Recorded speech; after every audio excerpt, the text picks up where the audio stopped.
Hi to everybody. I welcome you all to the next module that is on rendering process. The recycling of dead animals and slaughter waste by rendering process. In this module, we will have 3 lectures.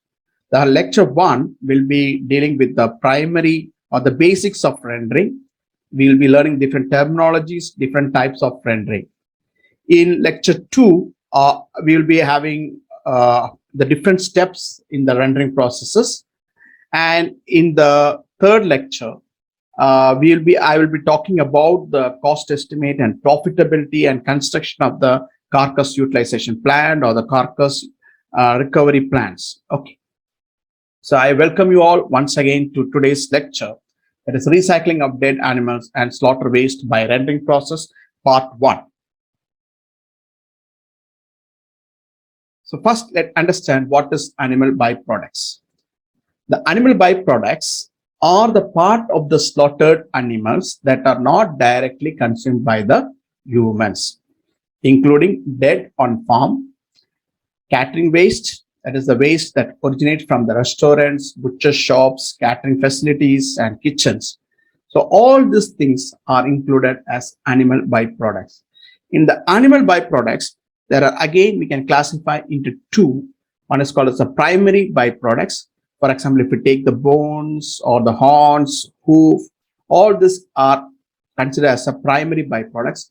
When you are making a product by using this primary byproducts, then it is called as a secondary byproducts. For example, by using the horns, you are making ornaments, and that ornament is a secondary animal byproducts. Or you are preparing the meat cum bone meal by using the primary byproducts like bones and trimmings, then the meat cum bone meal is called as a secondary byproducts. The bone and the trimmings are called as a primary byproducts. So coming to the rendering plans, in India and most of the foreign countries also, but in India we mainly follow the 2 systems. One is called as integrated rendering plans and the independent rendering plan. What is the difference between integrated rendering plans and the independent rendering plans? Integrated rendering plans means the slaughterhouse, they themselves will have their own rendering plans. That is, whatever the waste they recover from the slaughterhouse, that waste they'll be using as a raw materials in the rendering plan. For example, if you take Al Kabir, Alana, or Sugna chickens, or Shanti chickens, they all have their own rendering plans. So whatever the waste that produced in the processing units are taken, and that is used as a raw material for making different types of products. So that such system is called as an integrated rendering plan. Then what is independent rendering plan? Independent rendering plan means the rendering plan will not have their own slaughterhouse. What they do is they collect or procure the raw materials from the market. For example, from the butcher shops they'll be collecting, or from the processing unit they will be collecting. Even they collect from some slaughterhouses. They collect the raw materials and they take by using a vehicle, and they will do the rendering in the rendering plan. So then it is called as an independent rendering plan. So we have 2 systems. One is called integrated rendering plans. That is, the slaughterhouse will have their own rendering plan. Then it is called as integrated rendering plans, or we'll have the independent rendering plans. So what are the different ways how these animals are processed? Let's see. It may be the fallen animals, the dead animals. Okay, the dead animals, so they may be collected from the place where they die by using the vehicles, or the slaughterhouse waste they'll be collecting, and it is transported to the carcass utilization plant. Once the dead animals arrived or the fallen animal arrived, they do what you call as flaying. What is flaying? The removal of skin or hide is called as flaying. So we'll get different byproducts, or the primary byproducts like hide will get it, which goes to the tannery, and we'll get the horns and the hoof. These horns and the hoof are used, and even the bones are used for making different ornaments. The horns is used for making the buttons, comb, and hoof is also used for producing of the neats food oil and pet foods and different products they are made out of this byproduct. And the flayed carcass, that is flaying means the removal of the hide or the skin. From there, in the flayed carcass, we'll get different products like rumen content. So the rumen content you can compost and you can utilize, or you can use the vermicompost. Okay, the rumen content can be used for production of the composting, or it can be compost and used as a manure, natural manures or the organic manure, or you can convert that into vermicompost and again you can use as an organic manure. Then the bones and the soft tissues will be getting. Okay, the bones and soft tissues, again it is used for rendering purpose. Then the wash water. So whatever the water that you get in this carcass recovery unit from the fallen animals during the processing and washing and other things, the treated waters can be used for the irrigation purpose, and the solid waste that we get can be used as a fertilizer. So the chopped bones and the soft tissues that you render, again we get different products like stick water. So stick water will contain three components, that is the fat, water and the soluble protein. The water and soluble proteins are called a soup, and the other part, that is the fat, it is called as a rendered fats, or the fat will get it. Okay, can separate and utilize. And the rendered tissues and the bones can be converted into different things like meat cum bone meal, or this meat cum bone meal can also be used for making the pelleted feeds, dry meat meals, semi-moist meat meals, you can make it. So these are the ways how you can utilize the primary byproducts, and you can convert that into the secondary byproducts. So what is rendering? Let's understand what is rendering. So if you take in some books, the rendering is nothing but the utilization of the byproducts. Okay, but when you go with the more scientific way, rendering is a process of subjecting the animal offals or tissues to the treatment of heat with a view to melt and extract the fat. Thereafter, the solids are processed into the meat meal, bone meal, etc. The rendering process in Wake are broadly classified into two categories, that is dry rendering and wet rendering. So what we are doing in the rendering process? Rendering process means we are subjecting the animal tissues to a heat. So when you subject the animal tissue to the heat, what happens is the adipose cells, because of the heat, the adipose cells walls will expand, or the adipose cells will expand, and the walls will break and the fat will come out. Okay, so we are removing the fat, and the other solid materials or the other protein materials will be just using that for making the meat cum bone meal. So it is rendering is nothing but extraction of the fat from the animal tissue by application of heat. That is a simple way we can define it. The extraction of fat from the animal tissues by application of heat is called as rendering. Why we should go for rendering? One is to prevent the air and water pollution. If you are not rendering it, what happens is the people may throw the waste materials to the surroundings. So that will be attracting the flies, rodents, insects and everything. And another thing is because of this awful smell that comes out of it, it will be polluting the air. And sometimes the waste can get into the water bodies and they will be polluting the water bodies. Another thing is it helps to reduce the competitions between the human and animals for the plant source. So we know that most of the animal feeds are made from the plant source. So you can substitute that plant source with the rendered products. So that the competition between the human and animal for the plant source can be reduced. It will also create a good source of income. See, many people are running the rendering plant. What they do is they collect the waste material from the butchery shops, and for the collection they'll get some amount, and they'll convert this waste into the value-added products. Okay, so they can give a good income to the processor. Another is the cost of disposal of the dead animal is also high. If you want to dispose the dead animal scientifically, we have to dig a big holes, and then we have to put the carcass. So the labor involvement, the cost involvement is high when we compare to that of rendering. And it also creates job opportunities. So the rendering plants can create a job also for the unemployed youth and other things. So again, we can, why it is rendering is important. And it is one of the fastest way or the quickest way we can convert the waste into a value-added products.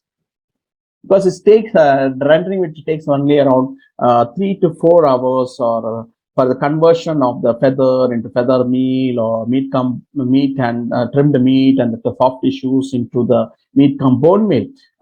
Naturally, if you go for decomposing and other things, it takes a long time. So this is the shortest way of converting, or the shortest within short durations we can convert the waste materials into a useful products like meat cum bone meal, bled meat, feather meal. We can convert.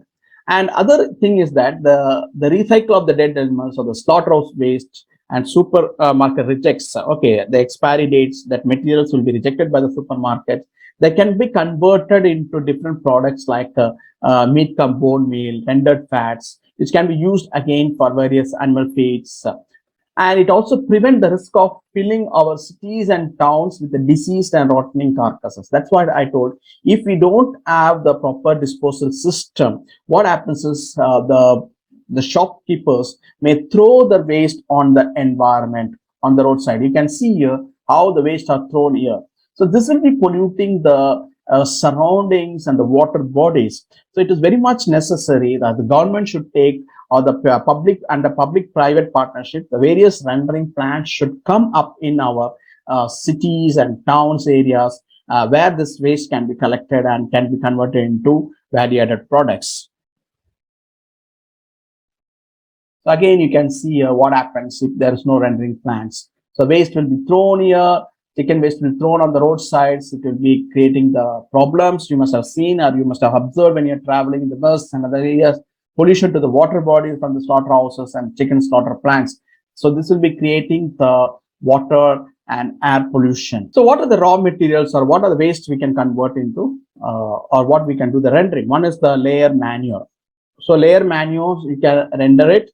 So we are subjecting a particular temperature so that it will be sterile, so the microbes will be destroyed. Another is the hatchery waste. Okay, hatchery waste can also be used for, you can be rendered and can be made into value-added products. Then slaughter waste, that is trimming, soft tissues, bones, internal GI tract, all this can be converted into value-added products. So what is the end product we get is, we can use the slaughterhouse, from the slaughterhouse we get the meat cum bone meal or the meat meal. We can produce the organic fertilizers. We can prepare the hatchery meal from the hatchery waste. We can also process the fish waste, and we can convert it into fish meal. So we can produce different products like bread meal, meat cum bone meal, rendered fat, dicalcium phosphate, bicalpos. So these different products can be produced by using this rendering technology. So let's understand certain terminologies.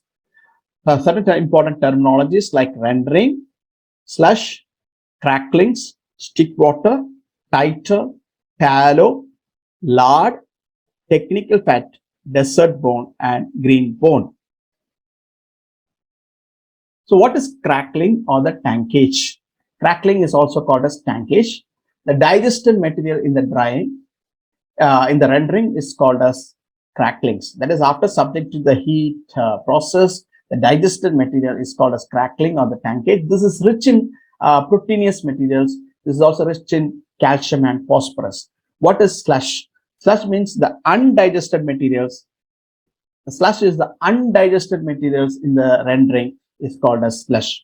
What is stick water? This is mainly seen in the wet rendering. It is a molasses-like product remaining at last during the production of condensed milk.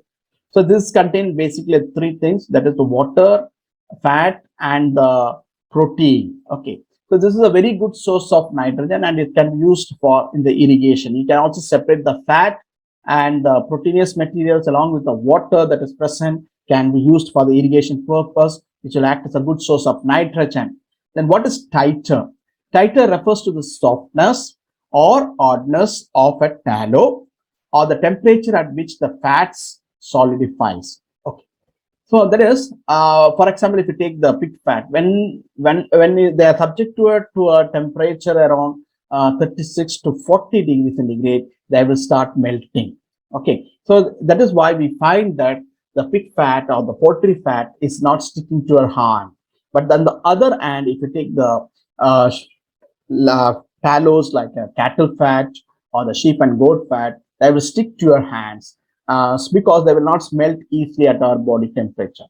So that is the title means refers to the softness or hardness of the tallow or the temperature at which the fat solidifies, or the fat below that temperature, it will be in the solid state. Okay, so fatty acids of the given fat solidified. What is tallow? The animal fat with titer greater than 40 degrees centigrade is called as tallow. Example, the cattle fat, buffalo fat, sheep fat, goat fat, all this comes under tallow. That is, only when you are subjecting to temperature above 40 degree, that will start melting. Okay, below that temperature, there will be in the solid state. Lard or the grease, animal fat with titer lower than 40 degrees centigrade, then it is called as a lard or the grease. Example, the pig fat or the poultry fat. So below 40 degree, and that will be around 36 or 40. In that temperature, one day they will start melting. Okay. So what is technical fat? The inedible fat or the grease obtained from the stale or decomposed bone and soft tissue by steam distillations is called as technical fat. So technical fat means it's an inedible fat. What is free fatty acids?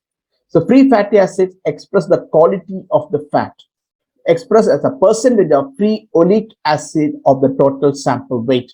So if you want to understand, or if you want to know the quality of a given fat, then we have to estimate the free fatty acids. So the amount of free fatty acids in a tallow is an indication of degree of spoilage. The free fatty acids should not be more than 2%. That is, when you estimate the free fatty acids for the given fat should not be more than 2%. Then what is green bone? The freshly killed animal bone is called as green bone. I'll repeat, the freshly killed animal bone is called as a green bone. What is desert bone? The bone that is exposed to the bacteria, atmosphere, or the insect action for a long time. Suppose you collect the bones and putting into the environment for a long durations, and you are exposing to the bacteria or the insects, then it is called as a desert bone. So coming to the type of rendering, there are two types of rendering. One is called as wet rendering and another is called as a dry rendering. So broadly, we can classify rendering into two ways, into two methods we can say. One is called as a wet rendering and another is called as a dry rendering. So let's see the basic difference. What is the difference between the wet rendering and dry rendering? The wet rendering, you can see this is the cooker or the renderer. This vessel is called as a cooker or the renderer. So this it is a cylindrical vessel with a cone-shaped bottom. You can see it has a cone-shaped bottom fitted with a run-off walls. So this is fitted with a run-off walls at the bottom of the cone. So this is a wet rendering vessel. So it is actually a vertical in thing. Here you can see it is horizontal.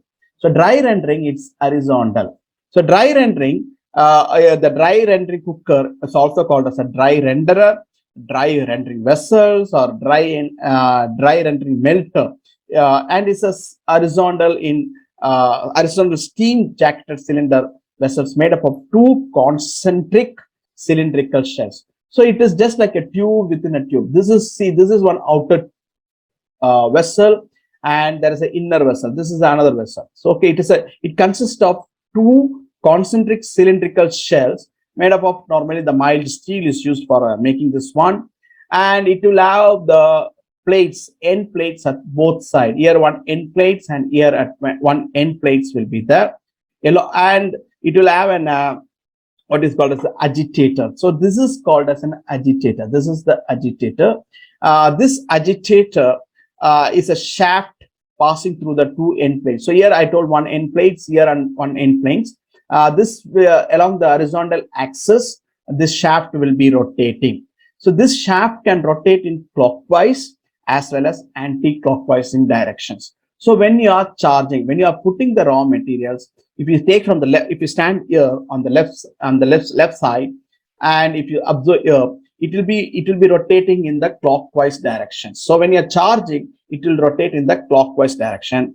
When you are discharging, it rotates in the anti-clockwise direction. So it from here, if you see, it will be anti-clockwise and pushing the raw materials or the cracklings out through this discharge doors. Okay, so this is the basic difference in this two is that this is not double jacketed, this is double jacketed. Okay, this is vertical, this is horizontal. Here the steam is injected directly into the raw materials. Okay, we will be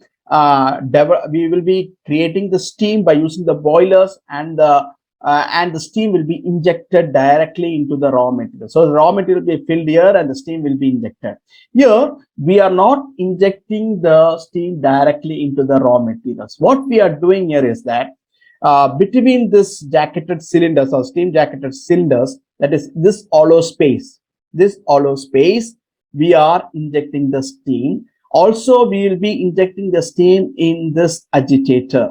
This agitator is hollow materials, okay, hollow thing, which will be rotate hollow blades, and it will be rotating in the clockwise or anti-clockwise directions. And the steam can also be injected into this hollow agitator. Okay, and the blades are so designed that continuously scrape the inner surface of the shell. So it will be rotating and scraping the inner surface of the shell while the agitator in the motion. This prevents the scorching of the raw material. So this will keep on mixing the raw material. So agitator is basically, it will keep on mixing the materials, and it also helps in the charging and discharging of the materials. So this help in proper mixing. So fast will be the heat transfer. So the cooking process or the sterilization process can be done very fast.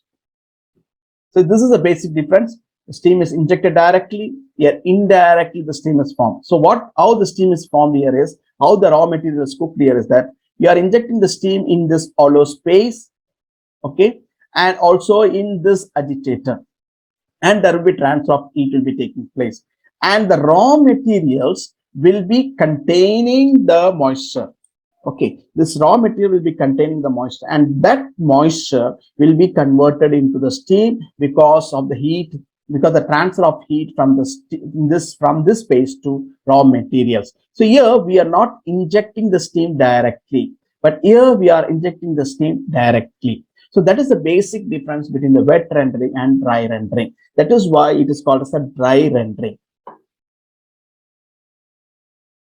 So let's see the difference.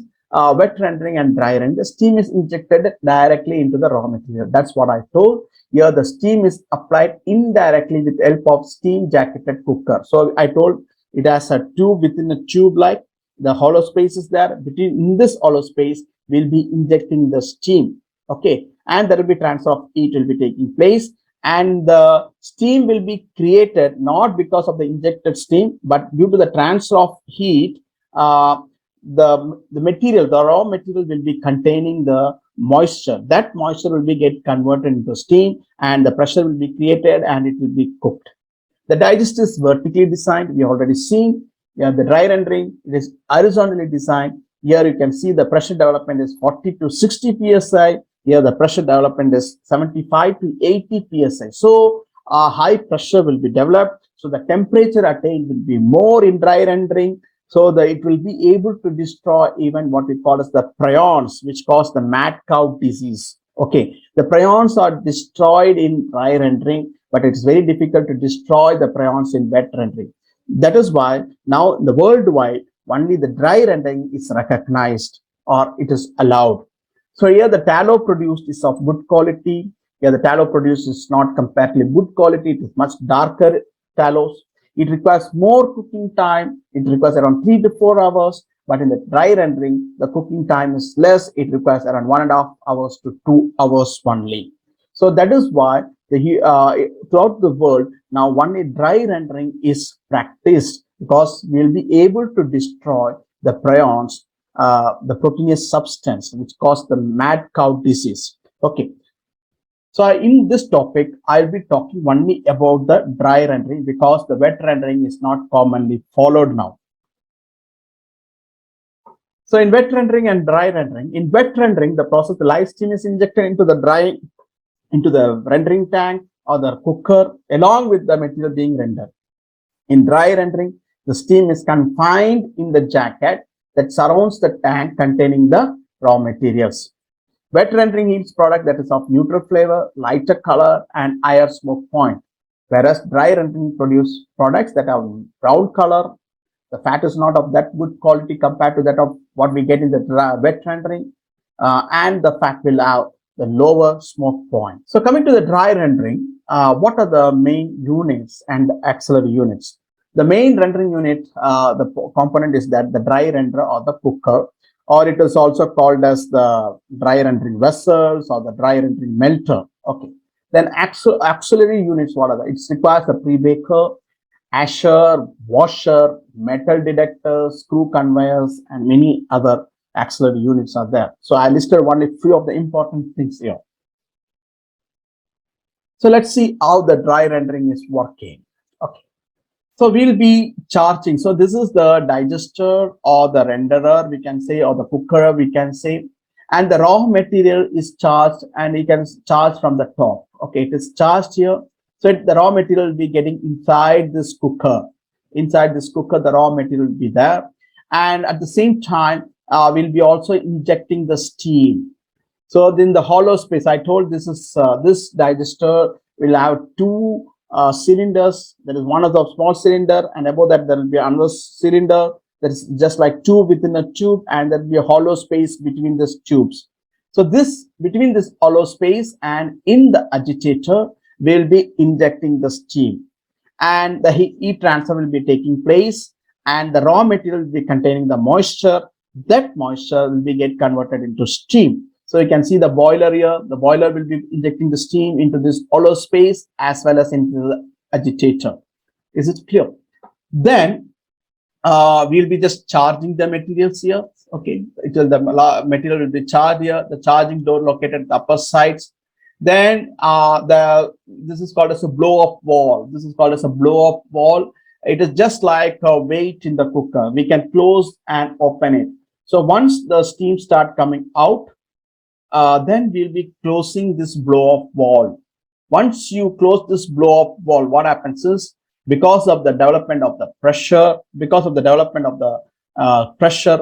the steam is not going out, the temperature will start increasing. So there will be cooking will be taking place. Then after attaining a particular temperature time for different materials, which I will be discussing in the second topic, then the sterilization process will be taking place.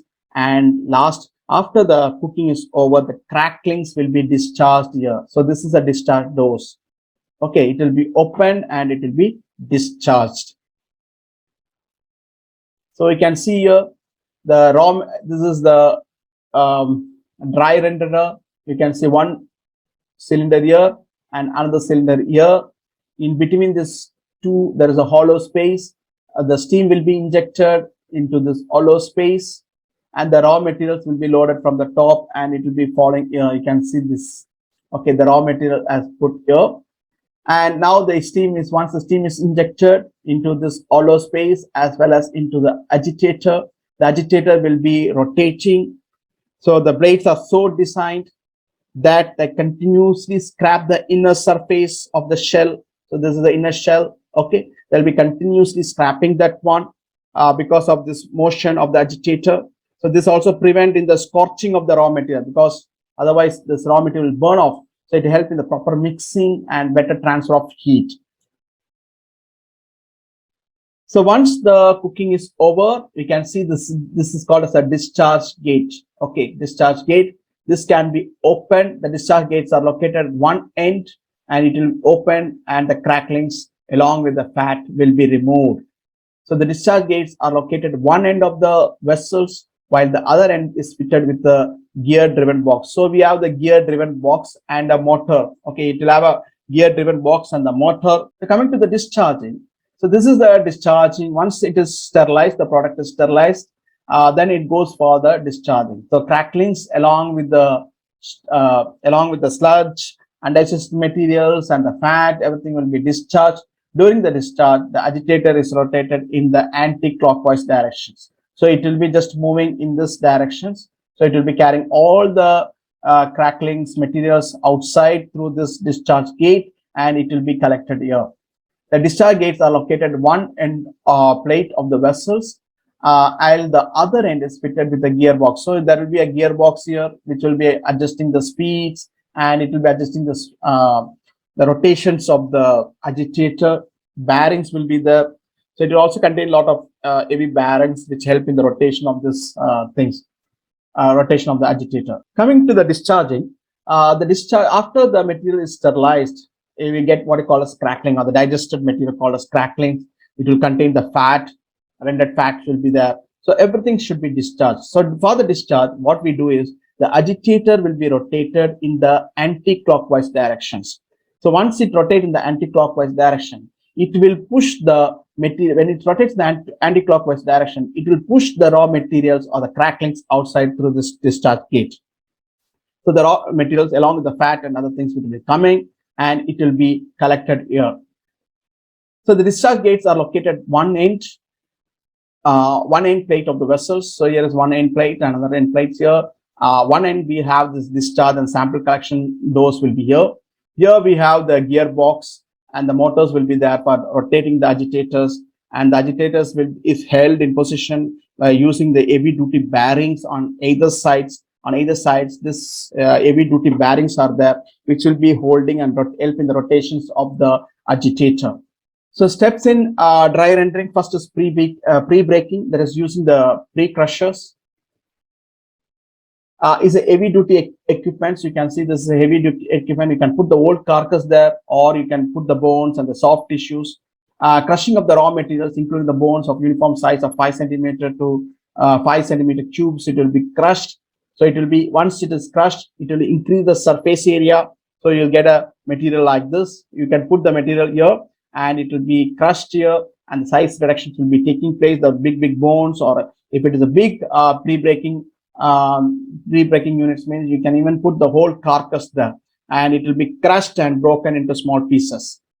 So why we are doing the pre-breaking is that so it increases the surface area, the transfer of heat will be faster, the cooking will be faster, the sterilization will be faster. So feather, suppose you are using the feather, means reducing the amount of bound water. We use what we call as a feather press. Whatever the poultry waste we get, that will contain a lot of water. So the water, sufficient quantity of water should be removed. For that, we can also use what we call as feather press. Asher and the washer. This is called as a hasher and the washer. The asher or the shredder and the washer. This is mainly used for washing the stomach and the intestine contents before they go for the rendering. So washing helps to remove the coloring material. If you are not washing the GI tract properly, and if you are putting in the rendering plant, means the fat color will be green in color, and it also gives some off flavors. Okay, to remove that only, we go for what we call as hasher, and the washer is used. So that will help the rumen contents or the intestinal contents can be removed. It will be washed, and then you can use that use the intestine without the contents for rendering purpose. So metal detectors. This is to detect and separate any metal from your raw material before entering the production processes. So the raw material should be free from the metals, because there is a chance for metals to come, like knife can come, or the nails can come, or the small needles can come. So this will be getting into the finished product. So to remove that only, we need that one. So the metal detectors will be there, which will detect the metals, so that we can remove these metals. And another thing is, if a sharp material is there, sometimes there is a chance for the tearing of this rendering vessels. Okay, the rendering vessels will tear if the sharp metals are present. So that is very important to remove the metals. So once the pre-breaking is done, it go through the metal detectors, and then it goes for the charging. Charging means the manual charging we can do, or bucket charging. So the cost in the manual charging is less, but the labor involvement is more. Another method is screw conveyor or the blow gun system. The screw conveyor or the blow gun system is used to transport and feed the crushed raw material directly to the cooker through charging door meant for the purpose. So we will be crushing that one.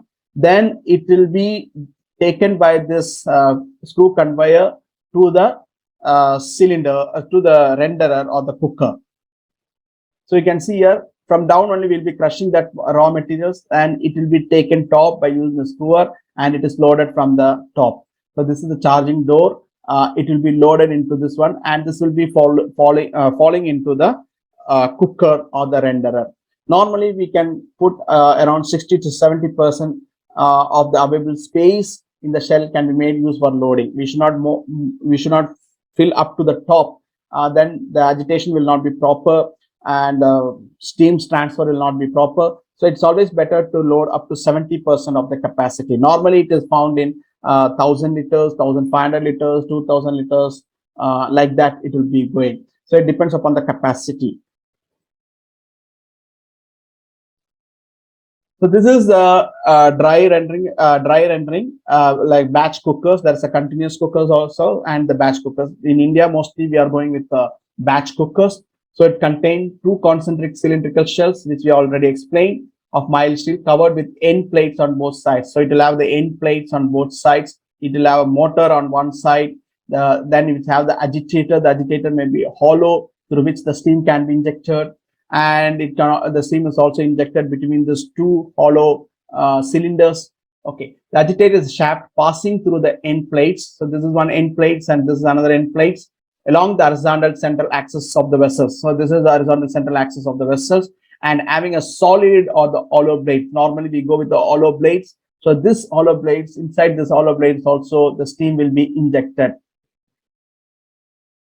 The blades scrap the inner surface of the shell. So this will be just rotating and scrapping the inner surface of the shell while the agitator is in motion. This prevents scorching of the raw materials. Otherwise, what happens? The raw material will burn off due to overheating. So you can see here the batch dry cooker. So the materials will be stored here, material will be charged here, and this is the cooker, batch cooker. So batch dry cooker components, the vessel is fitted with other accessories like safety valves, steam supply valve, through which we'll be supplying the steam, then vapor line valves, pressure gauge for internal and external pressure. There will be pressure gauge, separate pressure gauge. You can see here separate pressure gauges are there, which will measure the internal pressure, that is between the two cylinders, as well as the pressure that is developed inside the inner shell or the inner vessels. That will also be measured. This is called a blow-off valve. So during the when the steam has come out, this blow-off valve will be closed. So pressure will start developing. And for discharging, for removing the pressure, also this blow-off valve is slowly opened. These things I will be describing in the next topic. The water jet condenser, etc. It also provides with the starter and the reverse switch, so that the agitator can run in either direction. That's why I told. When you are charging the materials, when you charge the material, it has to get inside. We'll be rotating the clockwise directions. If you're standing from here and looking, during the discharge, it will be rotating the anti-clockwise directions. So working of the dry render already we told.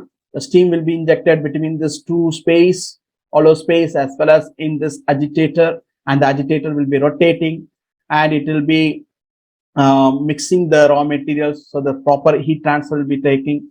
The blow-off valve or the vapor line, when the pressure has been developed, will be closing this blow-off valve, and the pressure will slowly start developing, and the temperature will start increasing because of the pressure, steam pressure. And once the sterilization is processed over, then slowly we will be opening the blow-off valve, and the steam will be removed out, and it goes for the process called as drying process. The different steps in the rendering processes I'll be explaining in the next topic, next lecture. So you can see the steam is applied to the jacket, from where the heat is transmitted to the raw material. So we are not injecting the steam directly. Indirectly we are injecting, but in the wet rendering, directly we'll be injecting the steam. The built-in steam pressure and continuous shaft agitators break the fat cells. Because of the transfer of the heat, the fat cell will expand, and the cell wall, the adipose cell walls will break, and the fat will come out. The jacket pressure of the cooker is not allowed to be beyond 4.2 kg per centimeter square, that is 60 psi, and the shell pressure maintained is around 40 psi. So thank you very much. In next lecture, I will be talking about the different steps in dry rendering. Thank you.